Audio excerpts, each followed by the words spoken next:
Hello and welcome back. This is Holly Greeno with my second video, but technically my first full-length vlog, and this is a game review of the video game Journey. I played it on my desktop PC through Steam, and overall I had a really good experience. I definitely enjoyed the aspect of trying something I might not have picked for myself. For my game design class, we have a list with a ton of various games that we have to pick from. It has to be one we hadn't played before, so I chose this game Journey. I was initially enticed by the art style and simplistic seeming gameplay. This video is mostly footage of my gameplay, so I hope you stick around and enjoy my initial review of the game Journey. Journey came out in 2012, and the producer and developer is Thatgamecompany. It's rated E for everyone, but it does have some mild fantasy violence. And I played it on my desktop PC. The overview of the game is as follows. Explore the ancient, mysterious world of Journey as you soar above ruins and glide across sand to discover its secret.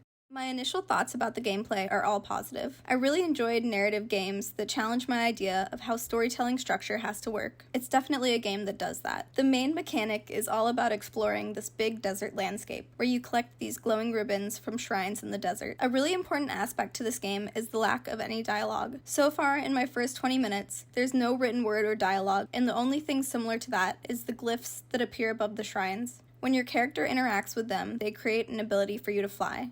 Well, it's more so a glide, similar to a jetpack style flight in other games. Sliding down the sand dunes was super satisfying, and gliding through the air felt really natural. The controls are really minimal, but they feel great. I'm playing on my PC with an Xbox controller, and I definitely think that helps. I don't think it would have felt the same with just a keyboard. One thing that really stood out to me was the tone. It starts off feeling really hopeful and joyful. You can tell right away through the color palette and visuals, but as you get closer to the mountain, which is your final destination, the atmosphere starts to shift. The colors become cooler, there's more shadow, deeper colors, even the music changes. It made the world feel alive, and it matched the emotional progression of the gameplay perfectly. If you're someone who likes meditative games, or games that focus more on feeling and atmosphere, you'll probably love this. But if you're mainly into fast-paced, competitive games like Call of Duty or other first-person shooters, this one might not be your thing. But if you like a game with a ton of atmosphere and beautiful visuals, then I think that you'll like this a lot. Thank you so much for listening, and I hope you enjoyed my review of the game Journey.